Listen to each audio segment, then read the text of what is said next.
그래도 괜찮아. 나는 누구인가.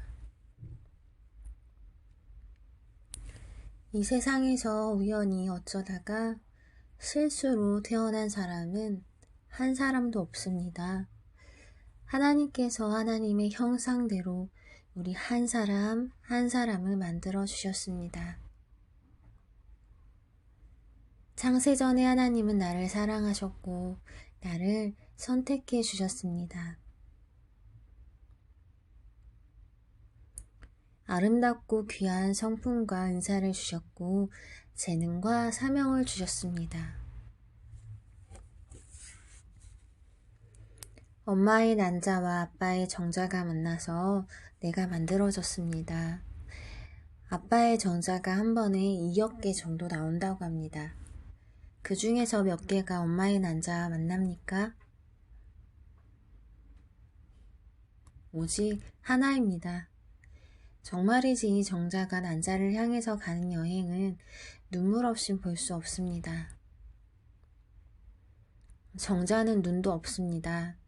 호르몬을 따라서 가는데 가장 센 것이 난자와 만납니다. 1억 9,999만 9999개는 모두 아웃입니다. 최고의 정자와 유일한 난자가 만나서 내가 된 것입니다.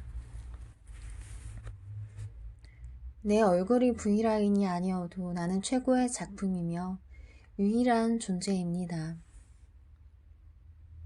하나님이 우리를 그렇게 만들어 주셨습니다. 그런데 자기 자신이 누군지 모를 때에 사람들은 방황하게 됩니다. 그리고 많은 사람들은 청소년기에 방황합니다. 내가 누구인가 심각하게 묻는 시기가 특히 청소년기이기 때문입니다. 그런데 이 질문에 바른 대답을 할 때에 청소년기의 올바른 정체성을 정립할 수 있습니다. 그래서 특히 인생에서 청소년기는 매우 중요한 시기입니다. 하나님은 연령별로 그때에 맞는 이슈들을 주셨습니다.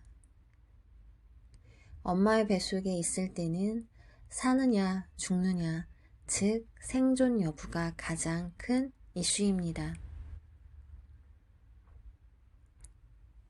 엄마 아빠가 혹시 나를 낙태하지 않을까 두려워하는 것입니다. 다음은 사춘기입니다. 이 시기에는 내가 누구일까? 왜 태어났을까가 너무나 궁금한 이슈입니다. 다음은 사춘기입니다. 이 시기에는 내가 누구일까? 왜 태어났을까가 너무나 궁금한 이슈입니다. 요즘은 사춘기가 빨라져서 초등학교 4학년 정도면 시작되는데 어느 날 갑자기 자기 방문을 꽝! 하고 닫고 들어가서 딸깍! 하고 방문을 잠그는 소리가 들리면 사춘기가 시작됐다고 보면 됩니다. 우리 아이가 뭔가가 있구나 생각하고 그때부터 조심하며 아기 마음을 읽어주려 노력해야 합니다.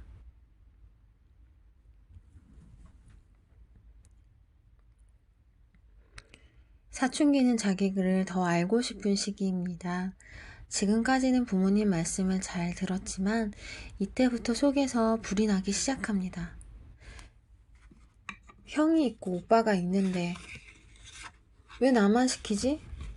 하는 마음이 생겨나는 것입니다. 이때는 내가 누구인가를 알기 위해 조용히 탐구하고 고민하는 시기이기 때문에 그냥 내버려 두어야 합니다. 이놈이 감히 부모를 뭘로 보고 인사도 안 하고 방에 들어가서는 방문을 잠가? 혹시 문 잠가놓고 나쁜 짓 하는 거 아니야?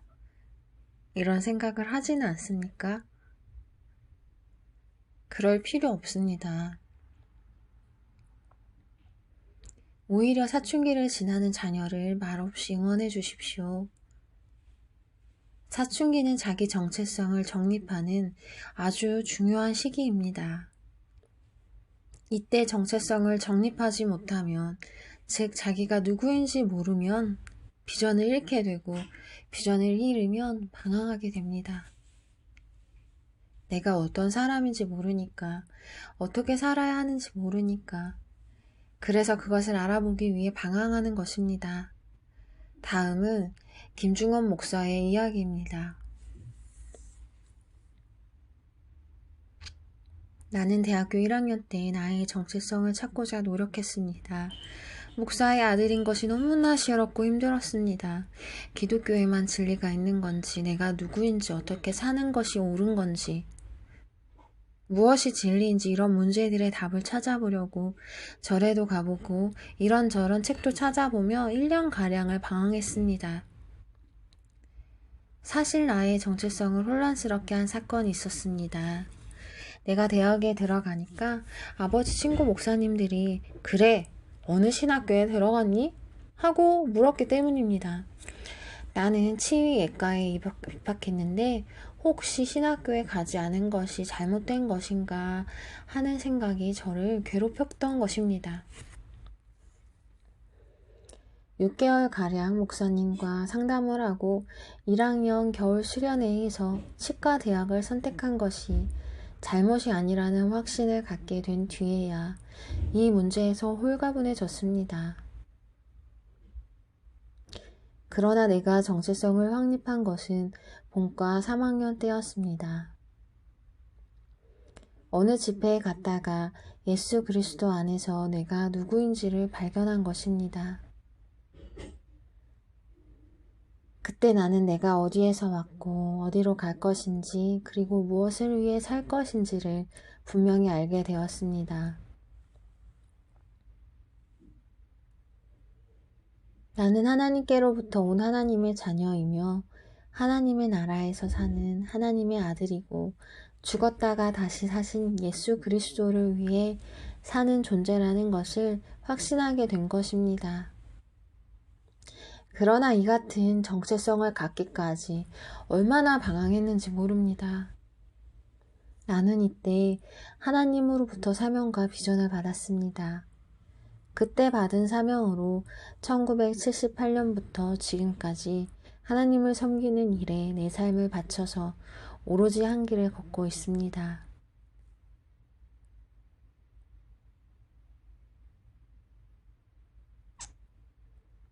내가 누구인지를 아는 일은 너무나 중요합니다.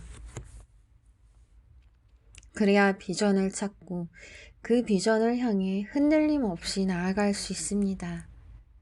그러나 비전을 향해 나아갈 때에 좋은 일만 생기는 것은 아닙니다. 별의별 일이 다 일어납니다.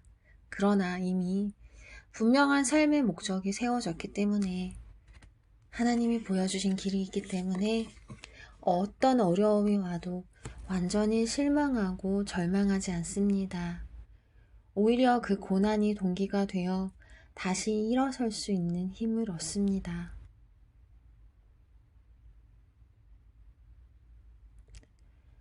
사탄은 우리가 정체성을 찾지 못하도록 수단과 방법을 가리지 않고 방해합니다. 정체성을 잃어버리면 그 사람과 그와 관련된 많은 사람들과 일들을 그르친다는 것을 알기 때문입니다. 사탄의 거짓말에 넘어지면 왕의 자녀인 나를 쓰레기로 여기게 됩니다. 하나님께서 주신 아름다운 성품과 귀한 은사와 재능들을 다 빼앗겼기 때문입니다. 나 자신은 할 수 있는 게 아무것도 없다고 한탄하게 됩니다.